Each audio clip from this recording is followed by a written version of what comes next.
I think I hurt someone. Well, you're covered in blood, so probably.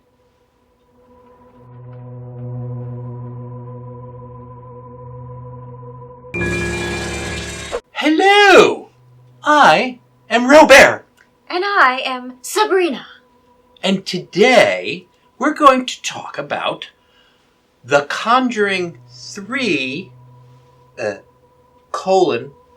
Devil Made Me Do It. I think that's the whole name of the movie. It is one of the only ones that actually has more to the name than just Conjuring. This one just came out. It's a Yes. 2021 movie. Nice. And it's set a couple years after the last one, so it's 1981, I think. Yes. You're now in the 80s. Tell us what's going on here. So once again, it is allegedly based on a true story, and the film opens with the exorcism of poor young David.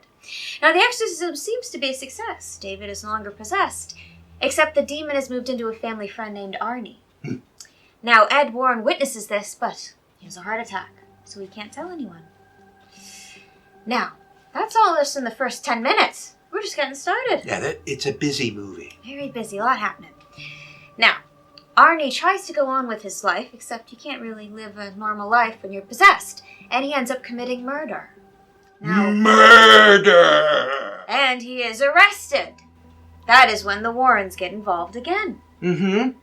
And that first phase sort of ends with Arnie in court Yes. with his lawyer. How do you plead? The judge asks. And the lawyer says, on Arnie's behalf, we plead not guilty by reason of demonic possession. This was a landmark case because there was a trial. Arnie was a real person, and he did plead not guilty. That much at least really did happen. A guy pled not guilty because I was possessed by demons. The Warrens were involved, I'm pretty sure. They were involved. I mean, I don't know how much they were involved. I think sometimes they overinflated their involvement in a lot of cases. Makes it more exciting. Because I think they might have been trying to make a buck, but I don't know. But this was a real case. You can Google it. Oh, yes.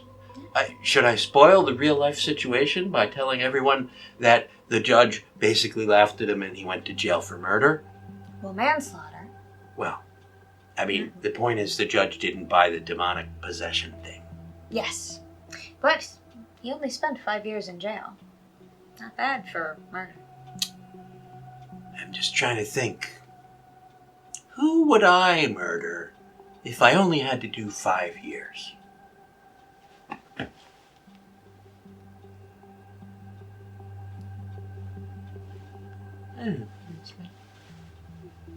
Again, stars Patrick Wilson and Vera Farmiga as the Warrens. But now we have a new director, don't we? We do! Incredible!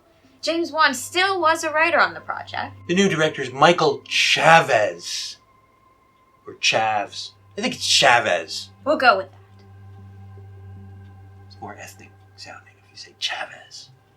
Now, while this film was scary in its own right, there are plenty of jump scares. I feel the problem is it followed two very scary movies and didn't really live up to their hype. Not that it's bad. I was still scared. I mean, it has its moments. Yes. I will say it's probably my least favorite, or it's the least terrifying of the three main Conjuring movies. Indeed. Should we blame the director? Yeah, okay, let's blame the director. Sure. I don't know. Well, what you just said about jump scares, it is too much. I felt they relied much on that. See, James Wan, on the other hand, I think relies on building tension and build-up and apprehension.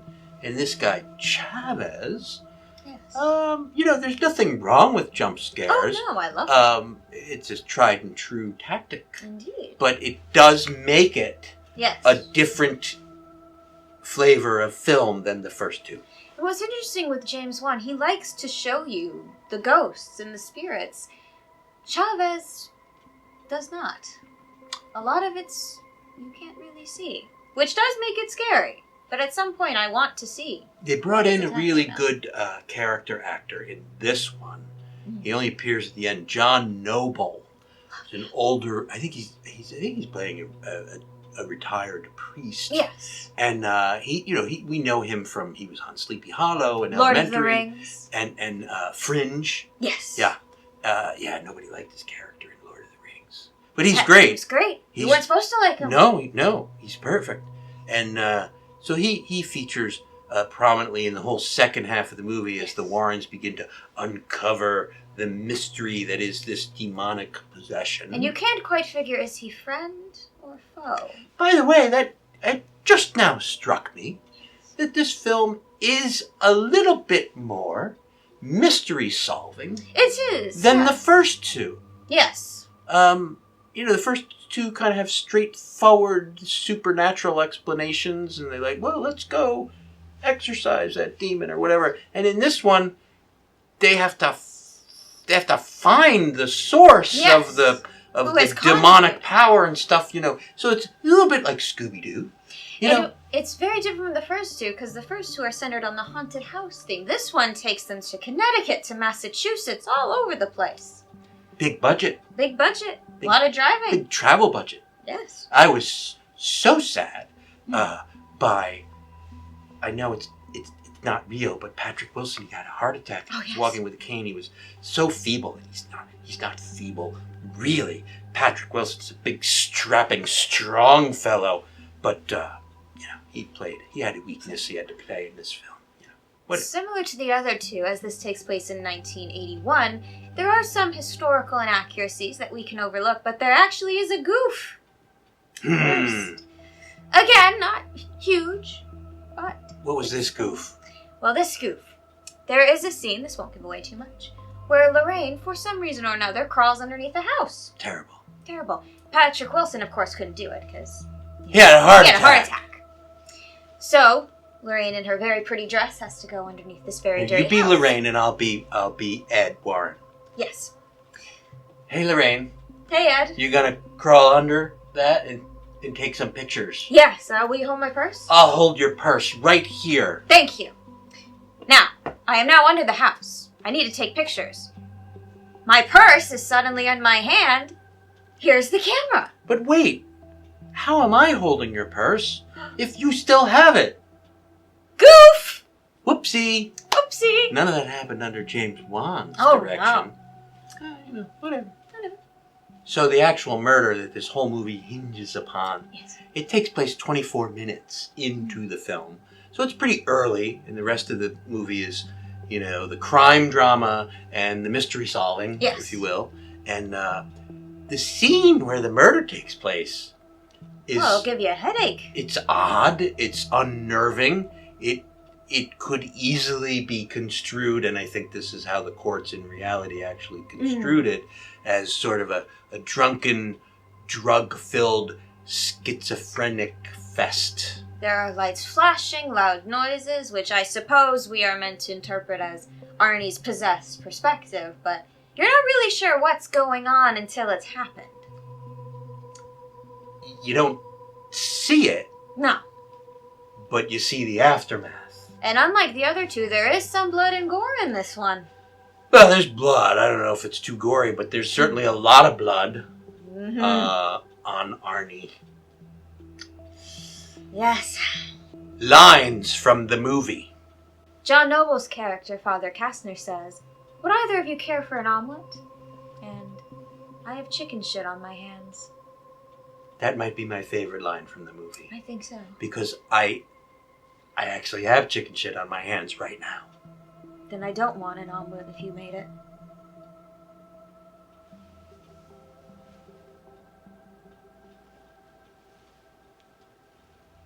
Here we are at the end of the Conjuring trilogy. What do we give this for pumpkins? This hurts my heart because it really kind of tapered off from the great legacy. On its own, it's not horrible. Gets at least one. At least one. I'd say at least two. I'll give it 2. I would give it 3. Because I'm a big fan. I mean, it's still a good movie. It's just not compared to Don't compare it to the first 2, though.